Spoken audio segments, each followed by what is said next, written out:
Get ready for Real Talk with Pasha B in 5, 4, 3, 2, 1. All right, y'all. So we are here to talk about blended families, and we have the same people that were on the hot topics. Sheneka, Michael, and Nakita. How y'all doing today? Awesome. Great. Great. All right. So blended families, 2020. Divorce rates Are increasing and have been increasing since the early 80s. and the fact that a lot of people are deciding to not even get married, but have children, have, I think, probably led to an increase of blended families. So we're here to talk about that today.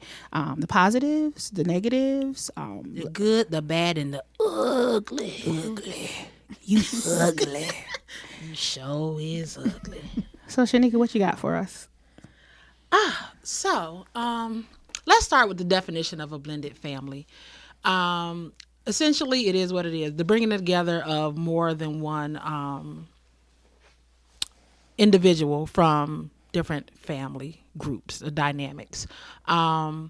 One of the things, and I'm going to start off with this, because I know I'm known as the official note taker, and the statistics are kind of all over the place. And she got statistics. And I do have the statistics, and they're kind of all over the place. But with that said, I think we also kind of need to be mindful of the non-traditional aspects of family dynamics that's taking place now. So a lot of the statistics relate to married individuals, married couples. And we know, I think from our own personal experiences, we have situations where you have blended families and the individuals are not married. They're cohabitating. I think even from the level of dating, people are introducing their children to their partner's children. So that's a dynamic we're going to kind of touch on as well, and how we navigate that. We all come from different dynamics. Are we going to do a round table and give our backgrounds, or are we just going to let that come out organically through conversation? I will say organically. Okay. So we'll do that. So I guess my question, and I'll start with our man in the room. We get so excited when we have a man in the room, you know. Yeah. Y'all know why they don't want to come to the I'm show. just saying though. But I guess my first question would be, one, I want to ask you, prior to answering this question, just kind of give a little your background. Okay. But with blending families, what are some of the responsibilities do you feel like the parents have to the children in ensuring that just the introduction process is successful, getting everybody kind of on the same page and on the same program with how the family dynamics ideally are going to be? Well, me coming from a blended family and then creating one, I think most importantly, you have to sit down and get on the same page as to what it looks like for you to have a healthy relationship with each other, to be able to deliver what the kids' needs are. I think, I know initially when I created my blended family, the conversation was had that, we don't need to give off any type of negative energy in front of them, to them, and that whatever decisions that we make that's going to affect them, whether it be in your household or mine, we should at least acknowledge each other in that. Basically saying, like, if something as simple as I may want to purchase my son a cell phone. You may not be in agreement with the cell phone, so we need to have a discussion about it. Mm-hmm. Prior to doing that, I shouldn't just show up with a cell phone and say, "Hey, I bought him a cell phone, and here it is," and expect him to be able to utilize that cell phone in your presence whenever that child is with you, because you may be totally against it. So my question with that is, when do you have this conversation? Prior to like I Prior said, to what? Bringing the children together, or once you bring the children together, then you all sit down and start talking about, I guess, kind of delineating what's going to go for the group of children as a whole. So when you get with someone, you're asking that? When you get with someone with other kids? Yeah. You talk about it? Oh, okay. No, so I'm asking, do you talk about it before you even bring the kids together? Oh, yeah. Yeah, that's something that you definitely should have a discussion about prior to. Like, you don't want to get in the midst of it and then try to figure things out. I mean, the things that you can discuss prior to, that's the way you should execute it. Like, simple. Because of the simple fact, what happens is, in the midst of it, so many things can get just piled up. And you never fully come up with a system that you can operate by and create those boundaries that need to be set in place to even have the child's best interest. Or you could be potentially operating reactively instead of proactively. There you go. So, Nakita, what are your thoughts? So I wouldn't necessarily do it in that format. When you talk about establishing the rules ahead of time, a lot of times you may not know exactly what a situation fully entails. So speaking specifically on the cell phone, that I would say, yes, you can talk about it ahead of time because it's something that's so common. Everybody has cell phones. Most kids nowadays are having them even younger and younger. Mm-hmm. So it's something that you kind of probably pretty much know to talk about ahead of time.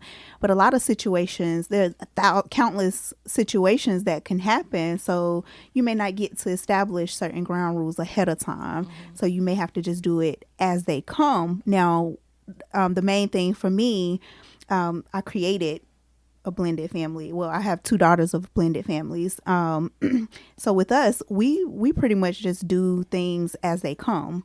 We talk about things as they come, as they happen. We're all mature adults, so we discuss it amongst the adults and parents, and then we set the rules out as they come, as they happen. So in that sense. I'm glad she brought up the fact Are of... you going to ask my question? Go ahead. I don't know. I probably am. You know, sometimes we be having that linked brain thing. Right. Jada's Red Table Talk, right? So the conversation or one of the questions that I want to ask, and then we'll get into the conversation. How important is it for the adults to be on the same page prior to including or introducing the children into the scenario? And I'm talking about all the adults that are included in the bunch. So, for example, Michael, you created a blended family. How important was it for you to have all the women in your life? And we know how that can be. All of the women in your life are in this situation, kind of, even if there was a discussion and everybody wasn't on the same page, to at least have had the discussion. Pasha, you made an assumption. Hope. What? You just made an assumption. I did? What assumption did I make? You said all the women. What make you think it wasn't? I know that nigga. Men. What? Michael, how many children's mothers do you have? 1. So in this situation, it would be making sure that the men that he was introduced into a situation where... Well, I guess I was speaking from the situation of... A woman coming into my life. Yeah, that's what I'm talking about. I understand both sides. So, and with that being said, I mean, simply put... Trying to stereotype the black man having all these baby mamas. No. That not at all. What I'm saying is that he has children because I know a little bit about your background. So you have children, and then you are, as you said, you are divorced, and now you are dating. That's what I'm talking about. I have 5 total, but 3 biologically. So when you are in the dating mode and you found someone that you are interested in and want to bring into your life, how important is it for you to at least make sure that your relationship with your ex-wife is good, and that, I guess, the discussion is had about how that's going to go, for example? And I know that your kids are a little bit older, so your dynamic may be a little bit different. Nakita, you have older children as well, correct? 16 years old and a 1-year-old. One. I'm sorry. One? Oh, no. He like, when she had that baby? I'm gonna say 1 6-year-old. It came out 1 year old. Like, we've A known you for a 16-year-old couple of and a years. 6-year-old. Okay. We seen her last year. She was Oh my goodness. But with the 6-year-old, that may be even a better dynamic. So how Right. important is it for you to have a good relationship with that child's father? And how important is it for you to know if that child, if they weren't married, because all of them are married, their children's fathers, right? So no, the 6-year-old, her dad is not married. Okay. Do you need to know when he decides to bring another person into the fold? I would like to know. I would like to know if he's serious with the person. He hasn't dated anyone else. Nakia got that fire thing. Don't do that. To my knowledge. To my knowledge. To your knowledge. Okay. We'll say to my knowledge. So if you I've don't, never. if you don't mind us asking, how long That's has too it funny. been since you guys have not been together? 4 years. And you think he ain't date nobody in 4 years? That's I why ain't, said- that's why Michael, said to I my ain't even a knowledge. dude. Yeah, I wasn't gonna say that because I ain't want to be the bad dude, but To my knowledge. Okay. Well, No one's serious enough serious to have enough. let me know. serious enough. and I Yeah. think it's out of respect that you let them know, not necessarily that it's a necessity, but I think it's out of respect that you should let. Let's talk about that. You said it's not a necessity.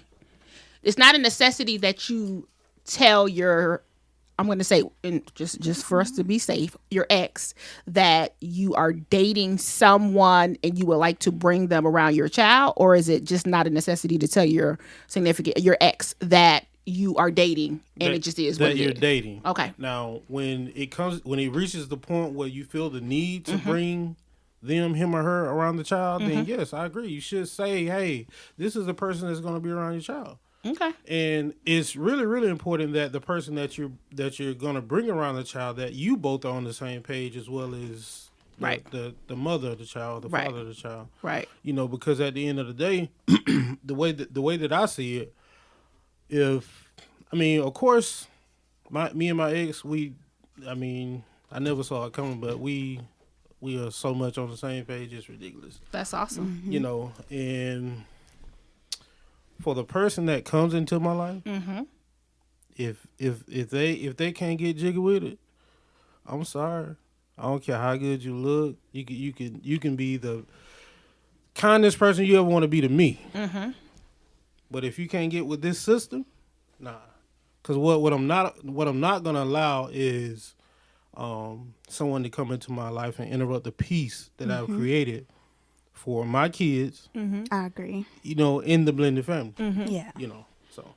So that's how it was established with my oldest daughter. Her dad, like our relationship, we're like sisters and brothers. Like we're really good friends. And it got to that point by being on the same page. It wasn't always like that. I mean, we've always been good friends, but we went through a few rough patches, but it's been 16 years. And we broke up after my daughter was a year old. So it's been so long. So after all this time has passed, it's now gotten to a point where we're like, we have a good relationship. We talk about anything. His wife is adorable. Like we're friends. Like not like real friends, but like There's when respect. Definitely respect. We talk to each other. She invite me places. I invite her places. So there's a good friendship. So if anybody comes, like you said, if anybody want to come, they have to see and respect the fact that we're friends. And that you have a good And relationship not with expect them. that, and not expect for me to like push them aside. They're my family. Like ultimately, that's my family. What do you think could have happened differently that would have allowed for you and y'all to be in a better place earlier than what you currently are now? You said that it wasn't always that way. So what have you learned, or what do you think could have been done differently that could have allowed for possibly that cohesiveness earlier on versus later? Well, there were two things that I saw. Money was one of them. We didn't always have the same level of I guess, agreeing and compromising when it came to how much he should be giving me for child support. Gotcha. So, that created a little bit of conflict with us getting on the same page. There was just a lot of friction. Not a lot. There was friction there in that regard. So did you put him on child support? I did not. Okay. I did not. I asked him. Michael looked like he want to give you a high five for I that know. shit. And see, and I see it in your eye, Michael. He was such a great dad. We had an agreement that we were in agreement that he would get her every weekend, faithfully every weekend. So with that, the money that he was giving to me, I just said, okay, we're going to make this a set amount. Like, don't slip up. And you get her every weekend, then we're good. And that's what we did. So, question. If he wasn't able to pay the child support, would he still have visitation? Oh, yes, of course. Yeah. Cool. That was never a factor for me. Trying to start a whole other podcast. But it happens. That is a thought that a lot of people think about. But for me, that's a thought that a lot of men are thinking sometimes when we have these situations where we're no longer with that person, but we have a child by them and they require certain things. And if we don't meet those needs, the thought goes to your head, okay, is she going to let me see my child if I don't do this? See, I had the opposite effect for me. If you can't pay me, I need you to keep her as much as possible. Exactly. Right. Like, balance that out. I'm going to have the freedom to work as much as I want and do what I want. Because I was working part-time and I would limit my hours at work specifically to be with my daughter. Like, because I didn't want to put her in daycare, spending a lot of extra money, unnecessary money on something that I didn't have to. So I'm like, okay, if you're not providing me the money, then you need to keep her while I go to work. Like, so it was the opposite effect for me. I appreciate you for that. Yeah. I'm just saying. So, Michael, based upon the question that you brought up, or the statement that you said that men have that thought in their head. So how many of your male friends are... So let's be honest and just get this elephant in the room out of the room. It's not probably an elephant, but we know that the child support system is not set up for the non-custodial parent to win, and usually the non-custodial parent men, right? And the child support system is also not set up for two adults that weren't married. Okay, it's set up for the dissolution of a marriage, and then there's an agreement for child support. Right. So with that being said, how many men do you know actively have conversations with their children's mother about what support should look like versus waiting for the repercussion to fall on their lap? Well, me being a great man, I try to surround myself around great men, and I can't say that I have any friends who are like that, honestly. So take your friends, your circle out of it, men in general, because you said that there's a fear from men, generally speaking, that if they can't pay, that in essence there's repercussions to it. But how many are actively having conversations with the mother of their children to express what their concerns are and to actually find out if there could be a meeting of the minds, as what Nakita said? Once again, that's a hard question. I mean, but at the end of the day, I think that a lot of my friends that I'm surrounded by that have kids, they're great fathers, and there is a level of respect and great conversations that are being had with the mother of the child. So, like I said, I can't really say how many, I don't really deal with men who don't take care of their kids first and foremost because I don't trust them. If you're not going to take Michael care just of your gave child, a disclaimer. I mean, I'm just saying, if you don't take care of your child, I definitely can't be your friend because Right. that shows your loyalty But to. even even if we're not talking about our immediate circle, so what I would love for this to be is an inclusive conversation, because we as women can sit here and talk shit about men all day, and that's kind of not what we wanted. But looking from the female perspective and how men are moving, it does seem like there are men out there who kind of don't deal with the situation proactively. They deal with it reactively, and then they get dealt with. So I will speak on just on my situation and on my behalf. Prior to us getting the divorce, we went through all of this, and I asked her what did she want, and she repeated this same thing in the courtroom. She said, "I don't want anything from you. You're a great father." It's a car that I have that we got like some years back that she just specifically just asked, all I want is you not to sell this car. I want to give it to the boys. And I honored that request. So I mean, like, I consistently do for them, but the thing about it is setting those boundaries. That goes back to what we were saying in the beginning with a blended family. You set these things in place, the basic principles, and the visitation and the things that you feel that will be most effective when it comes to supporting the child when they're not in your presence. You talk about these things. You talk about, hey, if you find somebody and you feel like this person is going to be around you and the kids 24/7, then I need to know, like, I would like to know. I would like to know. Because you can't, like, you can't force it. Yeah, you can't force it. You know what I mean? I mean, they grown. Honestly, that's like saying I need to know your business. Okay. Were you saying?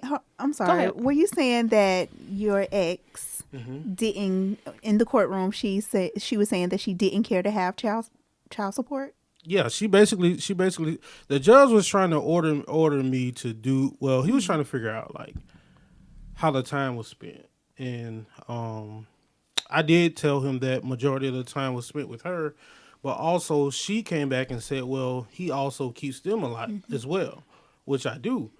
So it's kind of hard to say who's the custodial parent and who's not. So he was just trying to figure out a number, I guess, to put on paper. And, because they was asking me how much I make a year. Of course, I'm not going to tell you how much I make. I'm not no fool. And so I feel like the whole courtroom was against me. And I'm going to just be honest with you. Because when she said... She was good.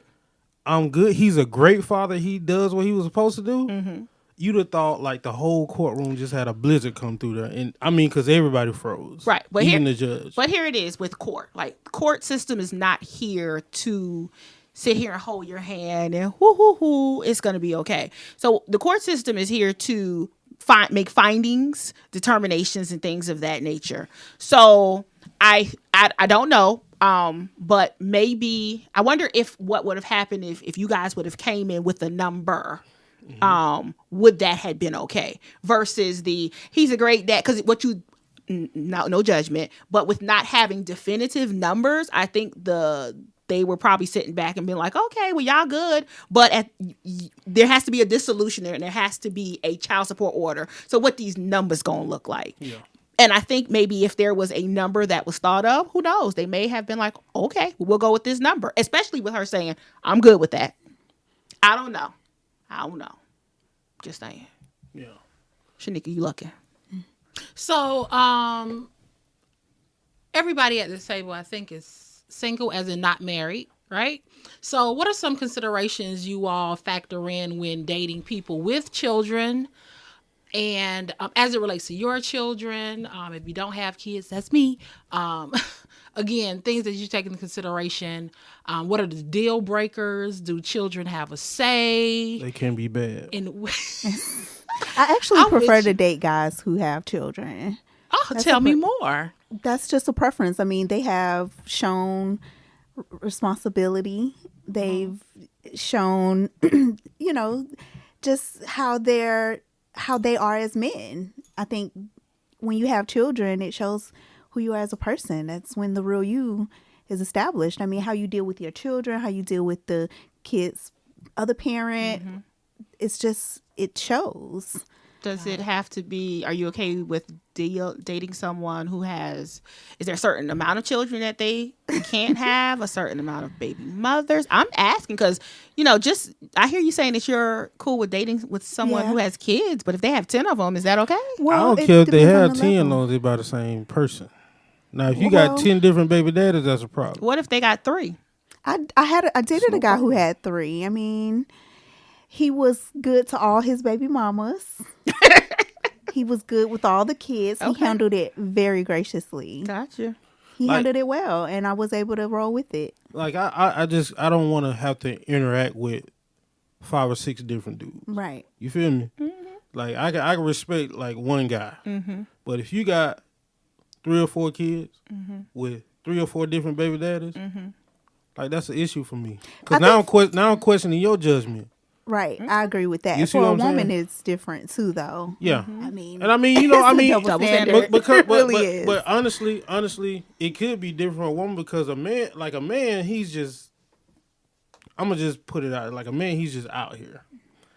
A woman, she's more, my perspective is a woman should have, He about to put his foot in his mouth, Sheneka. they should have a higher level of standards, I would say. Standards. When it comes to being with men. So they should be more selective. Selective. Thank you, Pasha. You're I welcome. appreciate I that. got So you. I think it also, something else to take into consideration is under what circumstances the children were had. Yeah. So I kind of feel that way. Because we're going to flip it around on you, Shanika. I know. Okay. Because y'all have to. Yep. Especially y'all. Now, if they were married, So, but again, I think the time. So back in the day, like when I was younger, my thing was I don't want to date anybody with men. But considering most people have their kids when they 15, 16 years old, it's like, okay, that's not. So if they have their first kid when they're 15, 16, and then another kid at 21, and then, married and then divorced. I think all of that needs to be factored in instead of saying across the board, I can't date you because you have more than one child's parent, more than one, say mother. Baby, If you have I don't want to say baby if you mom. have I'm trying 3 real hard not kids to and say- go they're ahead and all say back baby to mama. back. Yeah, now in that you need age, to question That their is questionable because Yeah, I know their women critical like that. thinking. Yes. I know women with 3 so to 5 kids. Like with I mean, different honestly, daddies. I think my limit is 2. This is just personal Yeah. preference. Now, this is not a standard for men. This is just my personal preference. I could deal with 2 baby daddies. And But- that's all. That's it. Gotcha. And if you got out of them 2 baby daddies, you got 4 kids. Okay, I could deal with that. and if the men are involved. So what if she has 4, but only 2 of the men are involved? Is that okay? 4 baby daddies and 2 are involved. 4 kids, 2 Over the daddies. course of I know. I just want to make these numbers correct. Yes, Sure, they're over the correct. course of so 4 however baby many daddies years. and only 2 are in the Yes. picture. You still only have to deal with 2.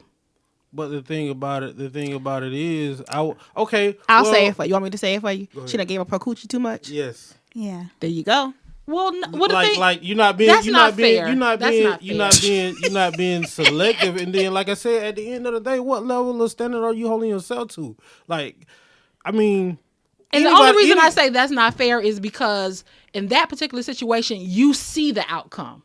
Right. So with someone else who, I'm just saying, with Yes. someone else who did not have children, regardless of how that looks, they could be more reckless than the person with 4. You just don't see that result.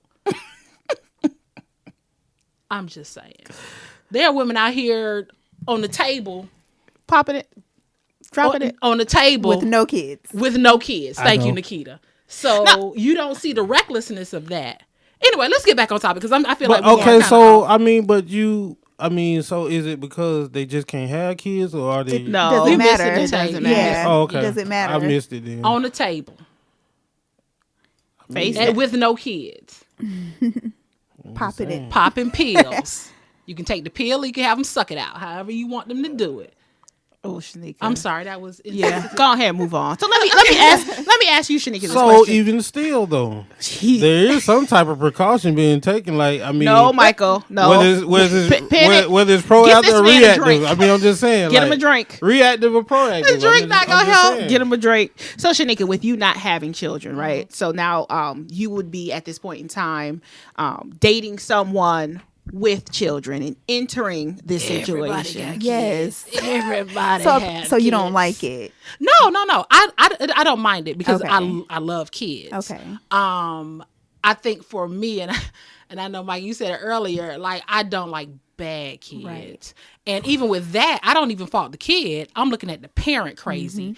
And it's like, okay, what are you going to do about that? So even though I don't have any kids, as I date, I have conversations and I pay attention to how they parent their children. And if I have a question, I'll pose a question. And if I don't like the answer, again, I'm notating all of this, because what I don't want to happen is to enter into a more serious relationship and now act like clutching my pearls. Oh my God, this is an issue now. No, it was an issue back then. Right. So I just want you to know this is an issue. I don't get down like that. Let me ask a question Go first. ahead. Yeah. And how important is it for you to date someone who has a healthy relationship with their children's mother? I think that's very important. I think that speaks to the level of maturity, because the goal should be the child, right? And I'm thinking, if the relationship is over, what's the beef about? Exactly.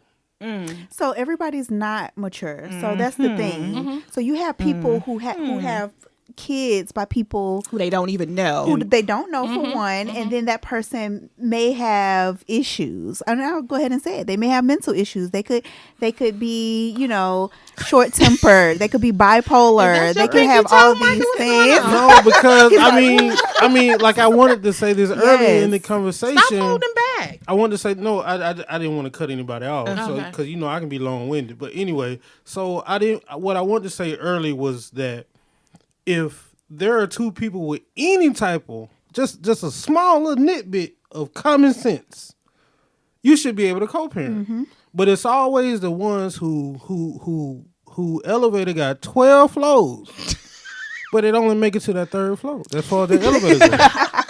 I won't say that that's the only thing. I do believe that co-parenting requires that you be selfless, and a lot of people are not willing to be selfless. First and foremost, as Sheneka said, it's all about the kids. So if the main goal is that we're gonna come together to make sure that this child or children is having the most healthiest possible situation where they are happy, where people are coming together to make sure that they get to certain goals, to come together to make sure that their mental health is not compromised and things of that nature, that is when you have, I think, a good making for a successful co-parenting situation.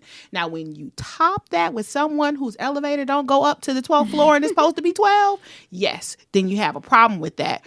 But we're walking around, some of us, where we selfish as fuck. Let's not sit there and say that it don't happen. So where you may not do something to be petty, to be spiteful, and all this type of stuff, because it's you. So let's say Nakita wanted to go out on a date. Right? And Nakita called her baby's father and said, I needed you to come and get the child. He may just sit there because he's selfish as fuck and say, nah, I'm not going. Why? Why? Just because of some shit you got going on. Petty. Being petty. Versus taking one for the team, right? Letting Nakita go out and do something, because you know what?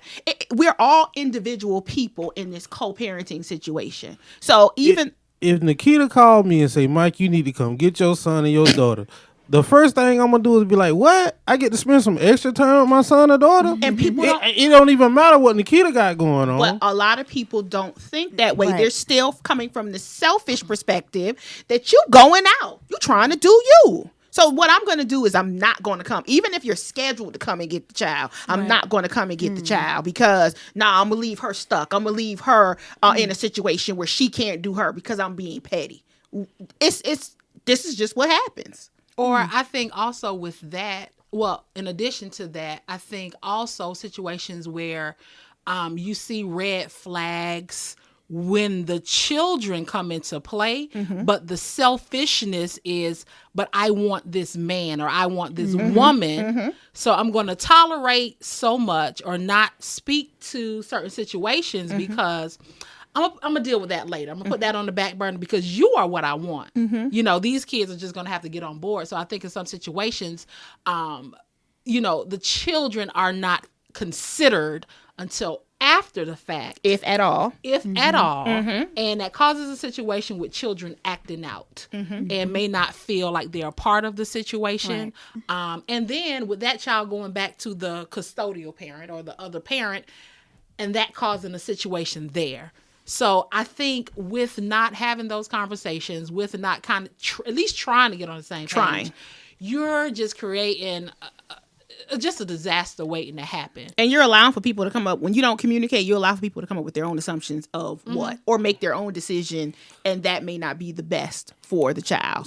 So what would you say is kind of, I don't think it's off topic, but what would you say is the biggest thing that we lack in the Black community? In regards to raising children, or just period, as a whole? Community. One simple word. I think it's community. I was thinking unity. Yeah, unity. Community. So when you think about when you think about just us being unified without even being in a relationship, missing that part, we're definitely going to release missing in a relationship. And you're 100% correct. So me and Sheneka talked about this, I think last week or a couple weeks ago, just about the male-female relationship is out of whack in our community, right? So if we were better Men. No, if we were more responsible in being worrying about or being in tune with a male female with each other, I think that would put us in a better place. Not even talking about from a romantic perspective, just the fact you my brother, right? We're the same color, brother, sister, blah, blah, blah. So there shouldn't be. We should have such a relationship that even if we got together romantically, that would heighten. And I'm not talking about us individual. I'm just talking about us as Black people. Right. That if we held each other at a higher regard than when it was and we got together romantically, if it dissolved, we wouldn't be as petty as we would need to be. We would still be thinking about the respect and the bettering for that person. Because if you look at it, if you really were in a relationship with someone and there were some good times, once it's dissolved, those past experiences, they don't dissolve. You know what I'm saying? Like, you may have gotten to a point where it's not good now, but the shit was good back then. So why do we now have to be at each other's throat and trying to be petty and be spiteful and harming each other, harming kids, fucking people, each other up because now it didn't work out? Us not working out is not the worst fucking thing that could possibly happen. And that's another thing you talking about us as people. And I'm going to just parallel it to the relationship.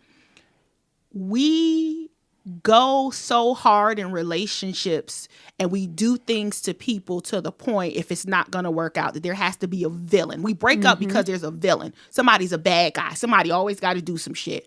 Versus if it's at any point in time the relationship is not working, trying to dissolve the relationship while y'all are still on good terms and you still can stand seeing this motherfucker. Right. No, you don't have to cheat on nobody. You don't have to beat on nobody. None of that stuff. We don't have to go down that route. If at any point in time your like in me has changed, let's have a conversation. I know it's easier said than done, but what I will say is in the long run, it'll work out better for everybody versus you not liking that person anymore or being in love or your wants and needs changing. And then you go out and do some foul shit. And then it sets us on this spiral in which now you're a villain. So now I can't even get past the fact that Michael was a good dude, a good father and all this shit. Michael fucking cheated on me. And now fuck that nigga. Yeah. And I ain't gonna lie, I was that guy in my marriage. Like I reacted based upon the hurt and everything, and I just, I didn't think about it the way that you just explained. Like I think that way now. As I operate and go through date or trying to date or even trying to have a relationship, I think about that now. And that's with all of my relationships, business and everything else. But prior to being in my marriage, I just, I felt like, oh, you hurt me, well, now I gotta hurt you. I wonder if this is something that people observe and like we're taught that like in certain ways, like we see it so much that people. Well, Nakita, tend to real wanna do talk. that. How many good examples do you have personally of co-parenting relationships? How many do you know of? I know a significant amount. Okay. For me and my circle, for the most part. Growing up. Okay, That's so growing what I up, was yes. So saying. growing up, a lot of my aunts and uncles, they were married. But it's like when things got bad, somebody got hurt. Yeah, there was a lot of hurtful reactions. So growing up, how many examples did you have of good co-parenting relationships? not a whole lot that were really good. Okay. Michael? Some of them were okay. None. I can tell you, I had none. Co-parenting, like when my mom and dad broke up, like I didn't even see my dad even speak to my mom, and even me at a certain point in time. He would just ride by and not speak. You feel me? So, like, it's one of those situations. And I'm thankful for where we are now because it's not like that.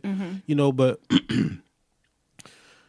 just thinking about what you're saying, like we don't have that in the Black community. And something I was going to say earlier when we were talking about just having those examples and having the things that we need in the Black community, I think it does fall back on the men because we are the leaders. So producing great men will cause women to raise their standards. Okay. Because because you could have the thing about it is you can have a whole heap of great women all day long, but if the men are trash, you don't have to do much. You see what I'm saying? You don't have to do like case in point. If your standards of me coming in and becoming an employee of Real Talk, right? If your standards are really low, I don't have to do much to get a job with you. So what I hear you're saying is that the women kind of enable. At the end of the day, I think what happens is because there's a shortage of good Black men, that what happens is the women they settle. And basically what ends up happening is generational curses start being created. Just because of the fact that we're settling for less than what we truly deserve because of the shortage. So Sheneka's swishing. I see it. Oh, I see it.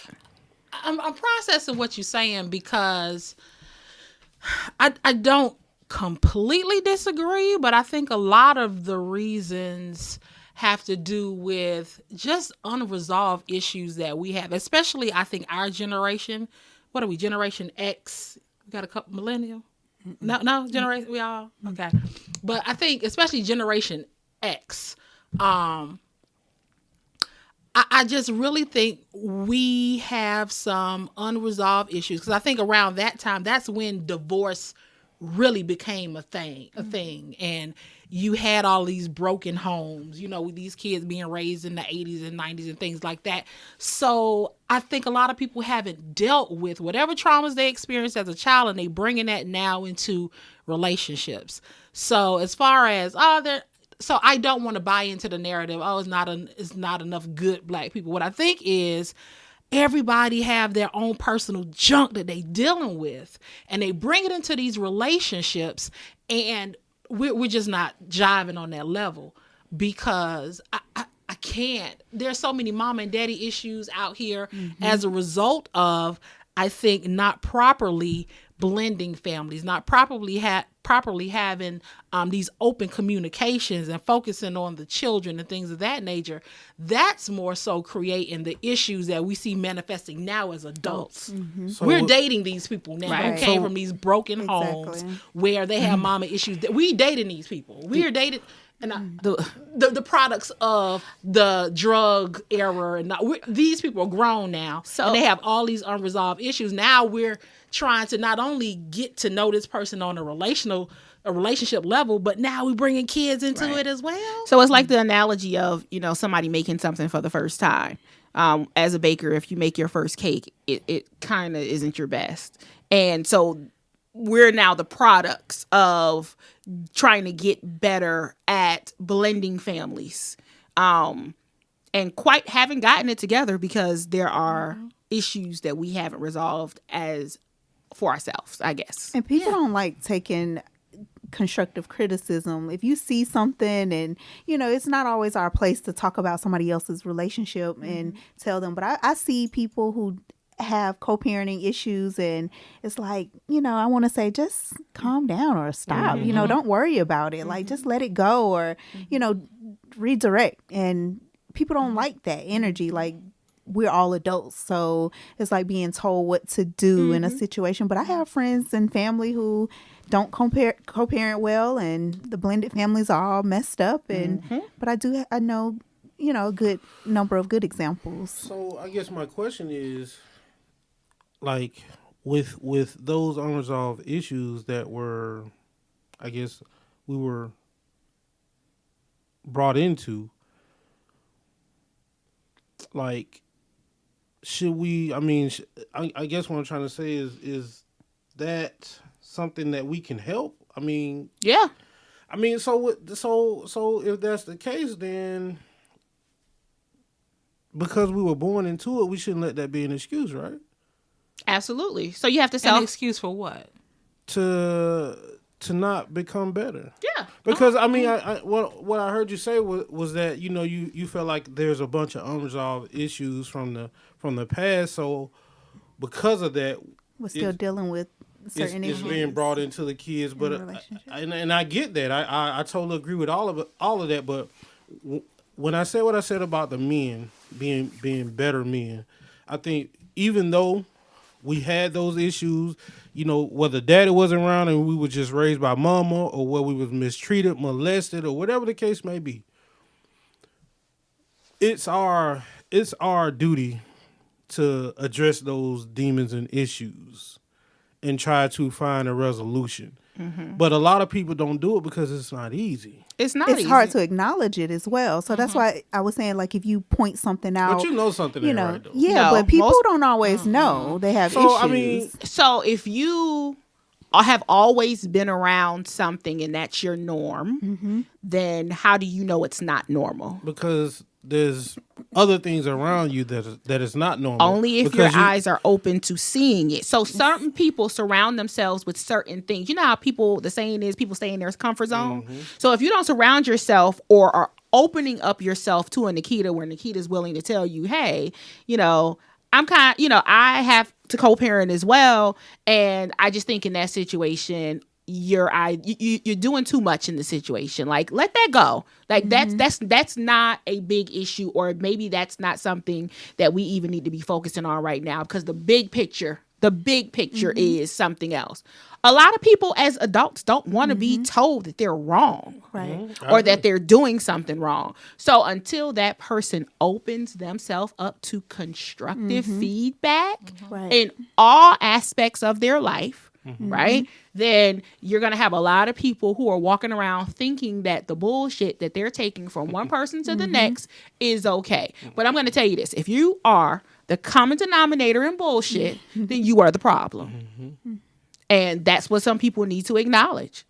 But we were talking about children and their voice. I think you had brought that up at one point in time.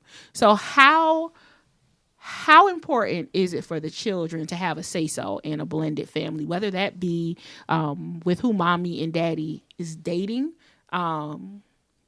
or even having feedback on the person that they may be wanting to bring into the situation?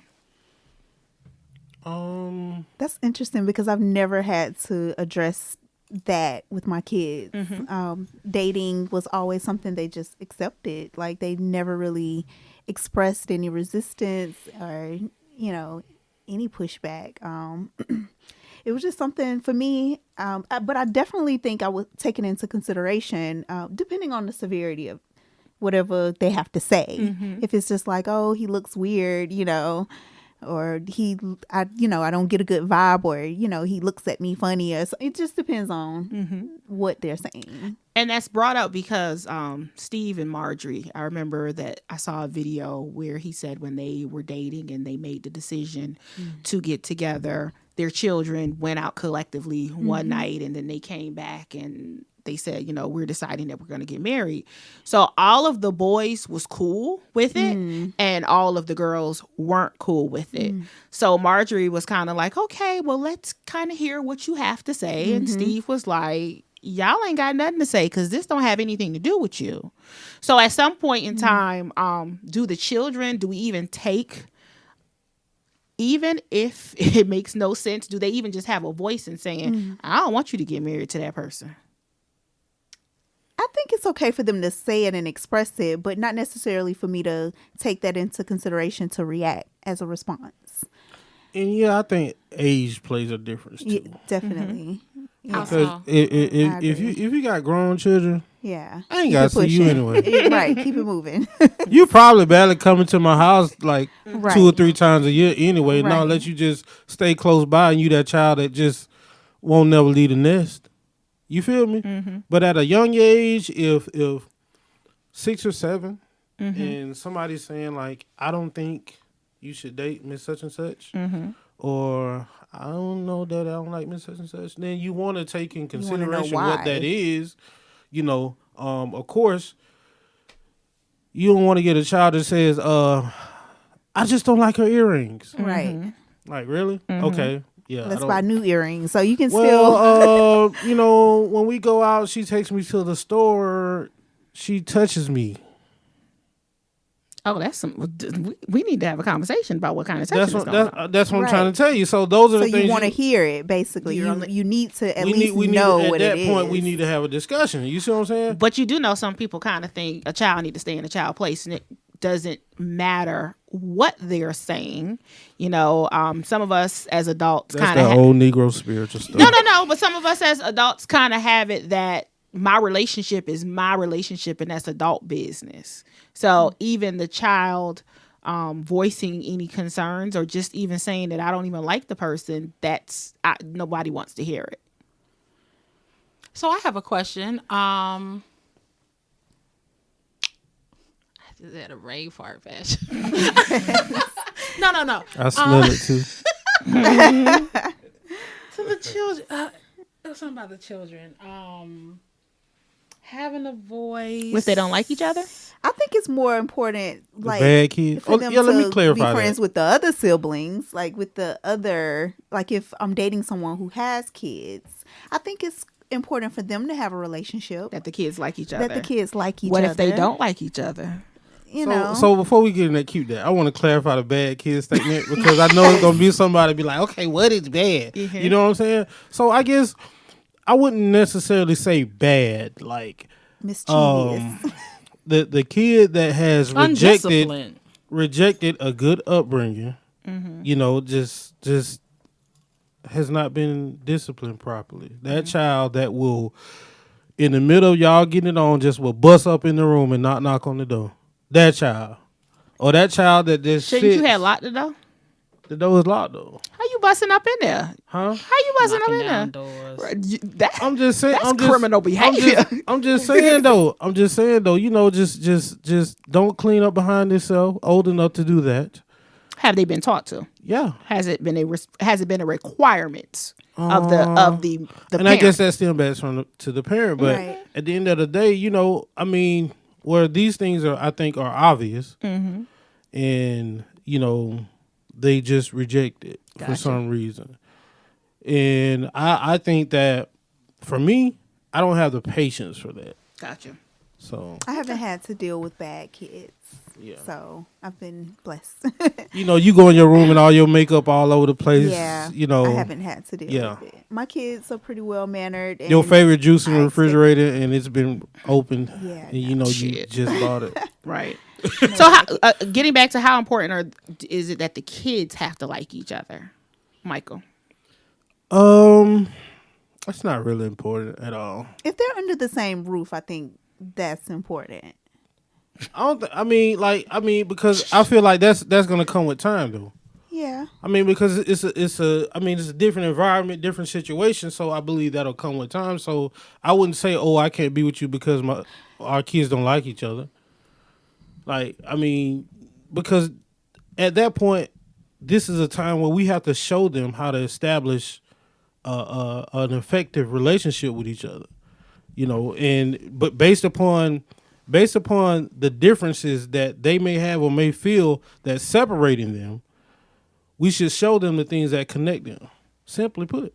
Now, is there ever a point in time where you have to pull the plug because the kids don't like each other? So after you've tried to show these examples of what a good relationship is, what being a good family is, if you have a 14-year-old young man that's your son, and you have a 15-year-old man, hypothetically, that's Nakita's son, and y'all are married. At what point, let me not say married because that's a whole nother dynamic, but y'all are dating. Is there at some point in time that this may not be a good situation because our kids are about to damn near kill each other? Yeah, and that's why I said 14 and 15. Like 14 and 15-year-old men, these are small adults at these point in times. And then men, I'm not a man, but what I'm saying is I think that they can be they're getting to the point where what they want is what they want, or what they believe is what they believe. So having that dynamic of teenagers not getting along to the point where they're being physical with each other or blah, blah, blah, is that ever a time, or is there ever a time where it's like, no, we can't do this? Mm-mm. I think because I'm gonna tell you something. I'm gonna tell you why. If that's the case, the issue is not them not getting along.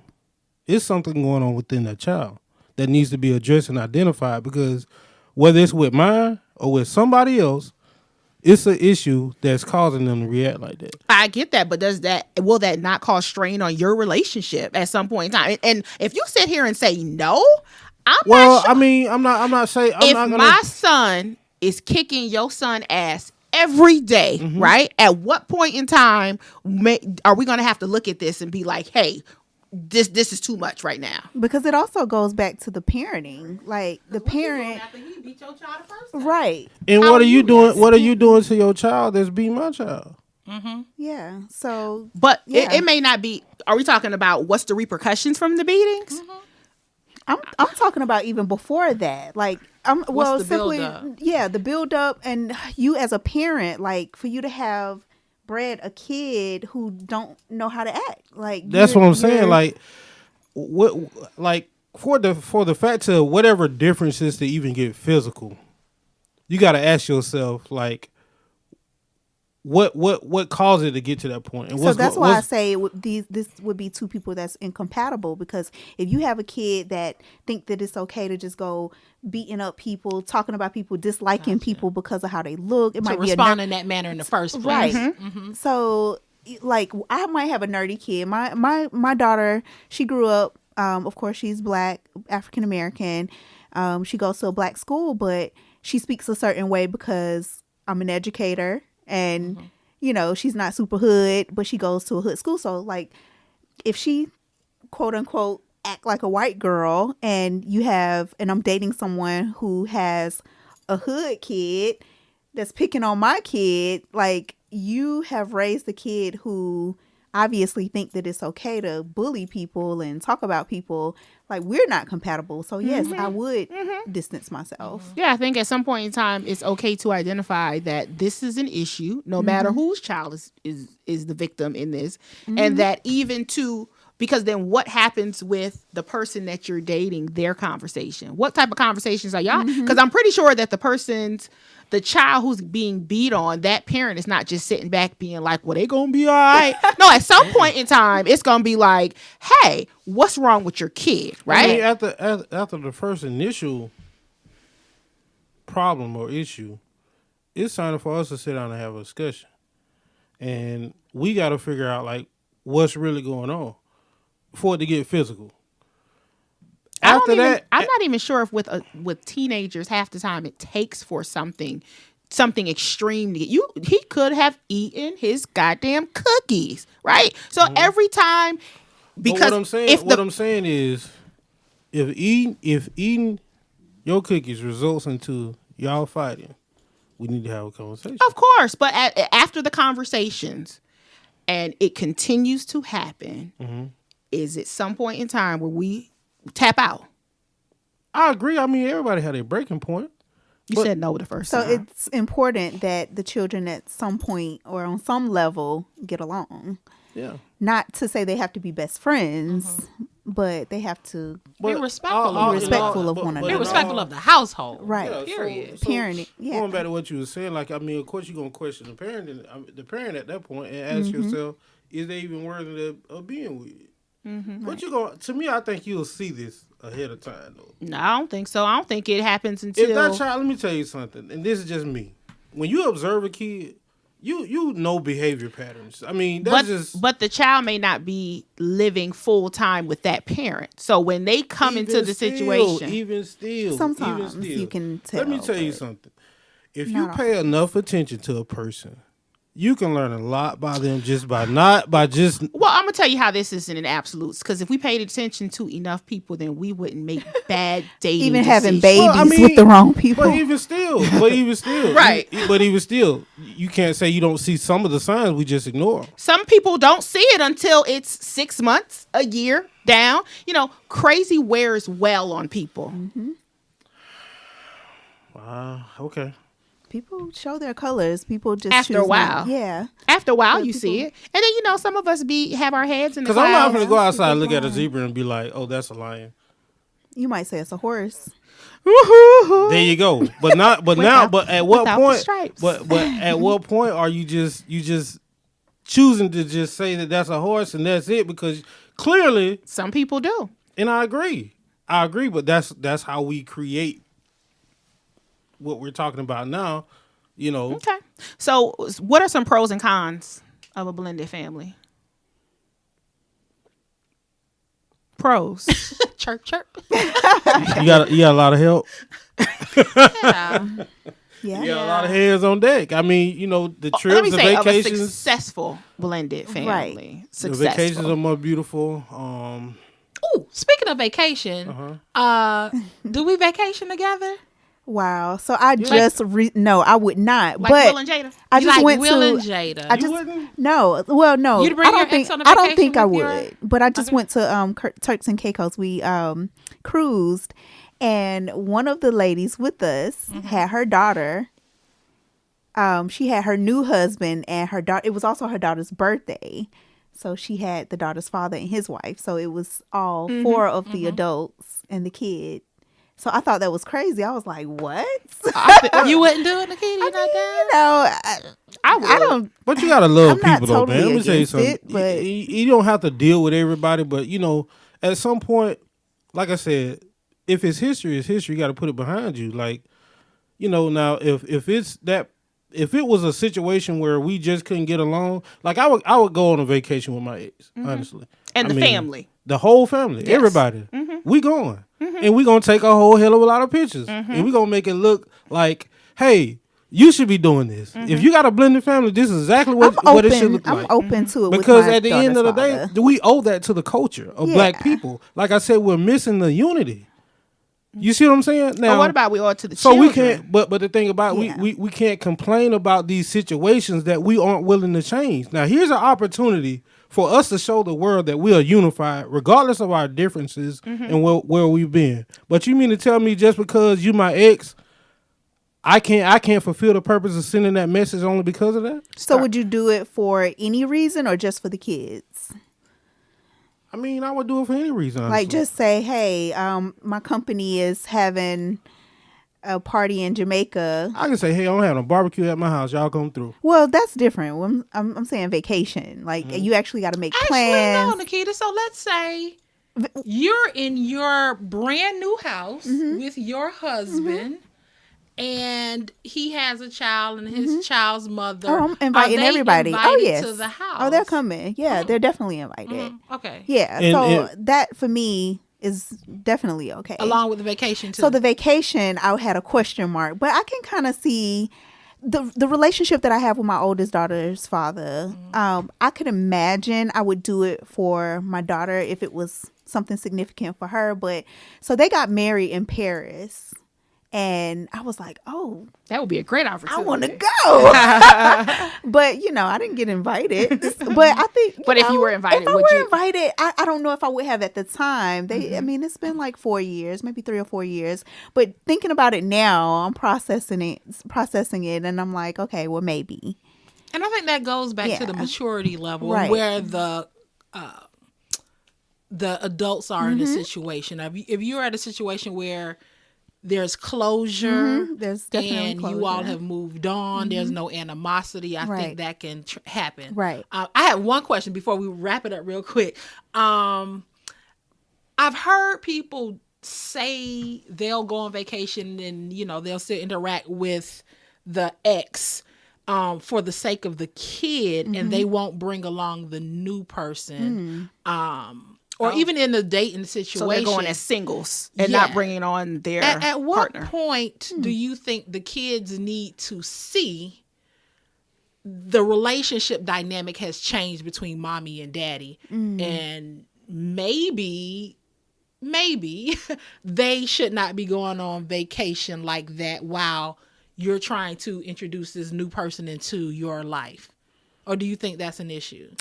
Definitely at a young age. I mean, they should definitely see that it's changed, because it can get confusing, and then the kid feels like, maybe they have to lie about certain things or, keep a secret and stuff like that. But my daughter's 6, and with her father, I mean, we're friends.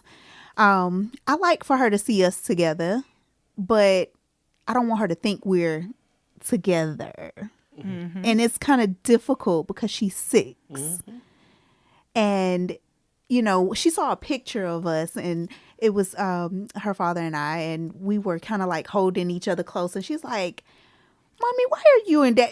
She was like, why are you guys hugged up on each other? Like, she questioned that because she don't see us like that. Even though we're together, she don't see. So I don't know. I think it's important for her to know, because like when I do start dating, I don't want her to confused. think I don't want her to think, well, you were supposed to be with Daddy, and so I don't know. I think it's good to establish early. A little bit similar situation.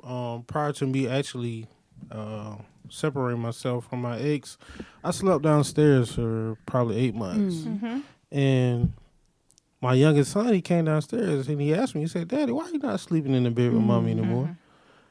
And I knew then I had to leave, because me saying that we're not together and whatever the case may be, like, that wasn't healthy for them. And how old is he?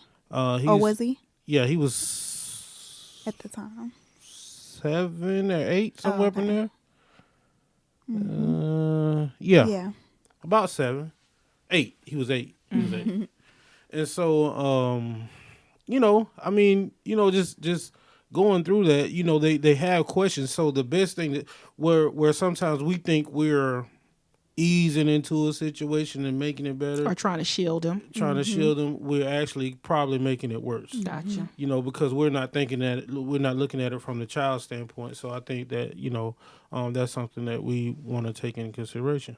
And so, Sheneka, I while everybody was talking, thinking about that, I think the closer it is to the dissolution of the relationship, I think it may still be healthy to show that mommy daddy unity without other people, depending on how small the children are, without other people being involved. But I do think at a certain point in time, the other children, especially, or the other partners, especially if it's a serious relationship, needs to be incorporated to have the distinction of, okay, mommy and daddy may have a relationship and they're here for you, but mommy and daddy also have a relationship with someone else, and this is who they're actually in a romantic relationship with.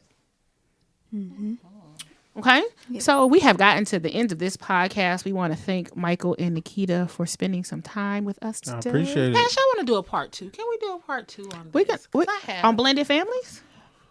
Or are we going to expound that expound that to something else. Because I have questions. I'm here for that. Would result from people who come from blended families and divorce. Absolutely. Like that. We can do a part 2. Thank you, Pasha. You're welcome. So again, thank you, Michael. Thank you, Nakita, for joining us. I know. For your candidness. Thank you for sharing. Thank you for sharing. Until next time, y'all. Peace.